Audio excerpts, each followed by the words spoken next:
Wow.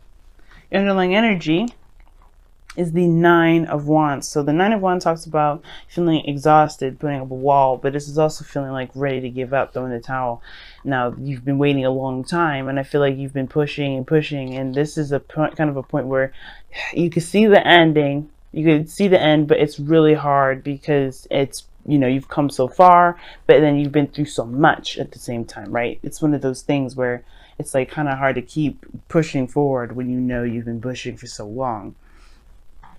Especially when you've just kind of gotten, if you have been waiting on something and you're still waiting on it, then it's like, oh my god, how long do I have to wait for? Now if this is not the case, right, then this is just talking about you gaining, this is talking about how long you've been working on something, and really if it's truly worth, the effort that you're doing, that you're pushing, that you're pushing this for, what I mean. Basically what I'm trying to say is that y'all are exhausted and really tired, but I don't think you're ready to quite give up yet. Now the situation is this: the heart that you're reading is the Chariot, which talks about victory, things moving fast, progress. The challenge is getting things moving, because what's crossing that is the Eight of Cups. The reason why things aren't moving right now is because someone's emotionally drained. Someone's emotionally drained with the situation. They can't give anymore. Like there's nothing they can give more to the situation. This Eight of Cups is usually dissatisfaction, being emotionally done. There's nothing you can give to the situation. There's nothing more you can have, because there's nothing here that really gives you anything to work with. Because honestly, it's like you're not really satisfied. Nobody's satisfied with the cups that are being presented here. You have a ton of options, but they do not resonate with how you feel.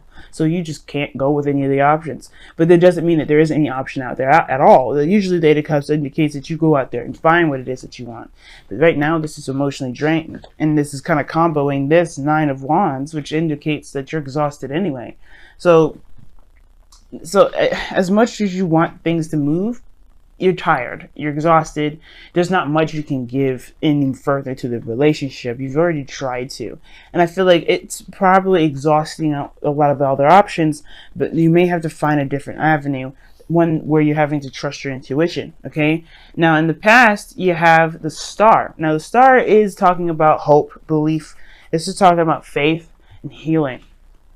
And I feel like for a lot of you guys, you did have some sort of glimmer of hope in your past. Like you guys felt this. And this is in your foundation. Even though it's in the past, this is still a foundation. You built something off of faith. You've built something that you at one point believed could be yours.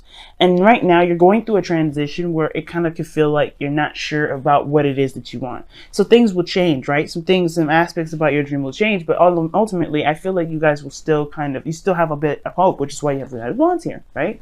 You're exhausted, but you haven't necessarily given up, because you do have strong beliefs. You guys are fixed signs. You guys know, when you believe in something, it's very hard for you to not believe in it. But the situation is that you're exhausted. It's like, it's so hard to deal with. And I don't know if the other person's making this exhausting for you, but the situation is this: like, you have the Star in your foundation. There was hope. There was some healing there. And it was, most importantly, there was a star that you felt that you could definitely reach. Death is in your present though, and death is definitely draining your energy at this moment. You're going through Scorpio energy. You are Scorpio energy yourself. You're in Scorpio season, but the situation is talking about releasing something, letting something go. And I feel like the Eight of Cups is like releasing something that is not something that you desired in the first place. It's like whatever you're emotionally done with, there's a purpose for you feeling that way. Obviously to let it go, obviously to release that. Right? Because you move on to the Tower. Something changes about this, right? And I feel like here's the thing: the Death and the Eight of Cups would go hand in hand, but I kind of get this sense that there's a tug of war. Like, although you're not necessarily satisfied with it and you're emotionally done with the situation regarding death, it's almost like it's kind of, you're still trying to, you have like a tug and pull kind of situation with it, where like you don't really want to let it go completely, but you can't give it any more, because obviously I think it has to do with that Three of Swords that we saw earlier when I was shuffling, right? Like, it may have to do with some old issues, and this is a process of healing in itself, right? Because obviously death is a transition, it's a change, and you're going through this, and death is usually very slow. So whatever you're releasing right now has to do with probably old issues and old pains attached to some dreams, attached to the dream that you may have had. I think the dream will remain. I just think that there's some things about it that may need to kind of be let go with it. You know what I mean? Right? There's some aspects to this dream that's going to need to be released in order for you to have it. Because here you have the Tower, some radical change comes in. I'm going to go ahead and actually pull you guys an extra card for that one, because I don't know what that is, what this Tower is. You know, other than it being something shocking coming into your life, changing everything, as if everything wasn't changing already. And the fact that you have Judgment as your external energy, comboing the Death card, which is dual Scorpionic energy, which is you guys, right? I mean, that's your energy. It's still really intense for you guys. It's still like super intense. And this is something coming back from the past, something that you thought was dead. This is a revitalization. So something that you were emotionally done with is going through some sort of purification process. Like it's getting cleansed out. So you can truly have an opportunity to do something with the, you know, whatever you've been trying to manifest. But why is the Tower in their future? What is this Tower in their future? The Knight of Cups. So you get surprised with perhaps something that you've been wanting, but it comes from the struggle of death, of releasing. There's some sort of attachment to this dream that may be blocking you from actually having it. And it could be that you feel emotionally done, or you're not necessarily sure if this is something you want. Let me go ahead and clarify the Eight of Cups for you as well. Why is the Eight of Cups? What is the Eight of Cups coming up? What is Eight of Cups for the Scorpios for this reading here? The Five of Wands, the conflict. All right, what is this conflict? Conflict is a second chance, second time around. Why? One more. The Emperor. That's interesting, because the Emperor talks about taking control, having their, you know, your way or the highway. You know, this is someone that's a little stubborn, and I feel like this is perhaps you're emotionally done with maybe relinquishing control, because at one period of time you did have to wait on something, or you did have to wait on someone, or maybe somebody else was waiting on you. But this is like, you know, obviously you're emotionally done with some sort of conflicts and some sort of back and forth, some sort of, you know, disagreements here and there, based off of a second chance with somebody that you feel as your divine partner, divine masculine partner, or perhaps this is something regarding taking control of the situation. You don't know if you don't know if you can wait, or you can continue to be passive about this. I feel like you don't even know if you have enough in you to go ahead and take more action. You're kind of the one that was doing all the action in the first place, which is perhaps why you're feeling very defensive anyway, right? That's why this whole reading is about defense anyway. Just kind of blocking stuff off, but continuing it out.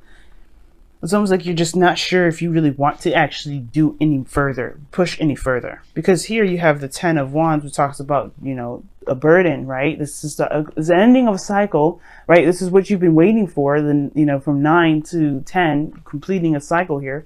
But at this point, you want to, you know, this is about, you know, the burden that you've been carrying, and if it's, you know, worth continuing to carry it, right? Only you can decide whether to drop this burden or not.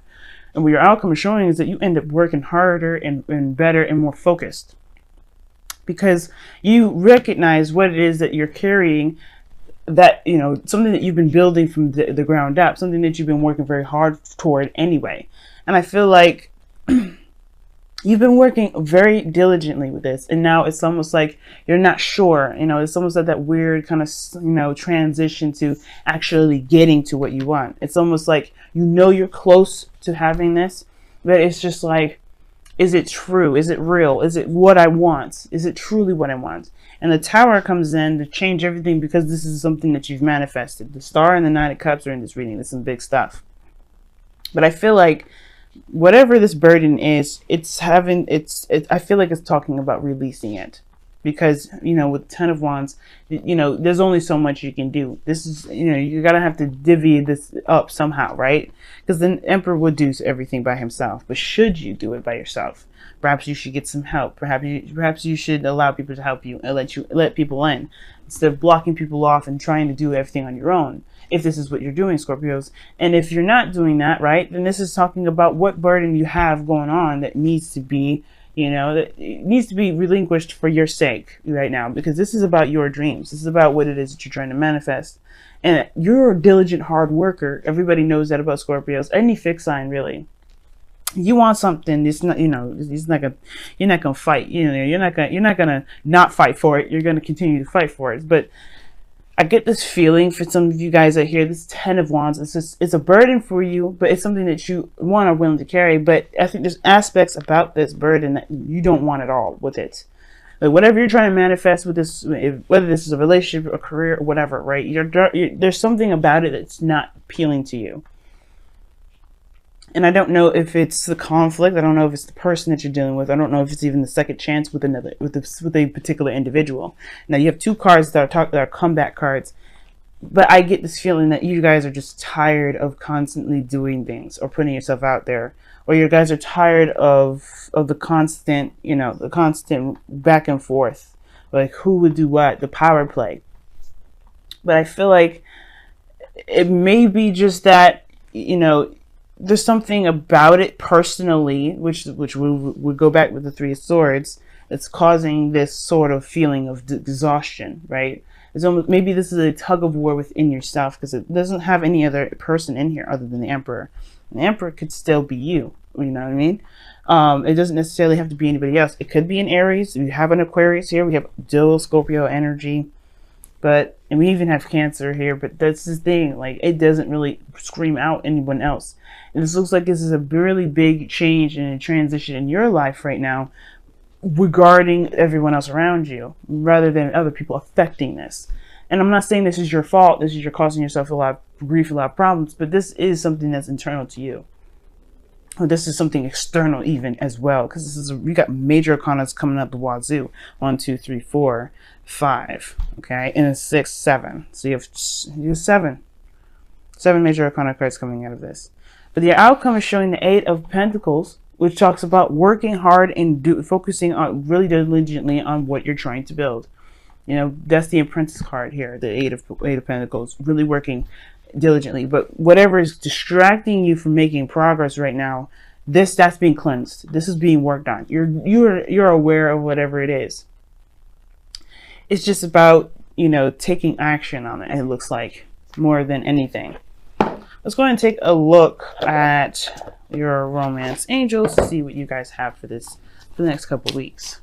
All right, this could be the one. Wow, you have already met the romantic partner you seek. Maybe it's that the whole thing is about trusting it and believing that it's yours. You know what I'm saying? Because I was saying, like, I feel like it's more of a tug of war rather than I've, you know, like, yeah, what am I trying to say? I got lost in translation there. Jeez. But no, I was saying before, it's like, it feels like a tug of war. Like you don't necessarily know this is truly it kind of thing, you know, like you're on the fence, like if you could truly go in. But that's the thing. Whatever you feel like you can't do, you can. And I think that's why death is showing up. Embrace the dark. Wow. This is your card, guys. I'm going to go ahead and read you the affirmation for this. Because usually, I mean, the messages, you know, are just so powerful, I feel. So I like reading them, but I'll give you my own interpretation before we read it. It's obviously talking about embracing the part of us that nobody wants to see, or even not even us. Not the part that we don't want to see, the part that we hide and keep from ourselves. And I feel like that's the thing that's exhausting you. You've been kind of holding back, keeping things from your significant other, because you weren't necessarily sure you can truly take that leap and trust that person. Perhaps like, there's something about the person that you're with that you know you can feel comfortable with, but you don't necessarily feel comfortable with yet, because you haven't exposed who you are. You haven't revealed the true essence of your Scorpio energy. And some people may be scared about that. Some people find that intimidating, but I don't think that this person will feel any of that. I feel like this person will perhaps even embrace that with you. But the point of it all is that there's something personal within you, like I was saying in the very beginning, that you have to embrace, perhaps even drop the burden of putting up this wall. Because, you know, your darkness is part of you. I have a darkness. Everyone has a darkness. But it's about embracing that and recognizing that and saying, you know what, this is me, and this, if you can't handle it, you can't handle it. That's just who I am, Scorpio. You guys are, you know, you guys are dark in one way, in a way, But that darkness always shows us towards the light. You know, we go through Scorpio energy to see our truest selves. Scorpio season allows everybody in the zodiac, even the ones that are the lightest, like you could say Sagittarius or Aries, or even a Taurus, right? They have to see their truest selves, and their truest selves come out during Scorpio season. And we're blessed to have a Scorpio season because of that, because otherwise we would never be acceptance of ourselves, of who we truly are. And I feel like this season is really showing you who you are within relationships, who you are with yourself. And what Embrace the Dark is saying is it's time to accept all of you, every aspect of you, even the parts that you feel that are maybe you may be deemed inappropriate for other people to see, or maybe what other people may not accept. But here's the message, right? You've been taught that all is either good or evil, negative or positive. Good gives rise to good, and bad gives rise to bad. It is wrong to have feelings of anger, dislike, or fear, as these emotions are born of our shadow selves. This is not truth. Everything happens for a reason. Love can rise to destruction, and hate can inspire acts of genuine love. The lessons offered by our shadow often teach us the most. Know your shadow self. Love it. Without the darkness, the stars could not be seen. Yeah, man. It sounds like a hard couple weeks, especially considering Venus is going retrograde, is still retrograde during this time that I'm reading for. But you guys can handle this. Nothing is ever given to you that you cannot handle. And when it comes to accepting your darkness and looking at how you are and who you are, you know, it can be exhausting to put up a mask. But I feel like this is not about putting up a mask. It's about, and you haven't been putting up a mask. It's more of like releasing and being you in all facets, in all areas, you know.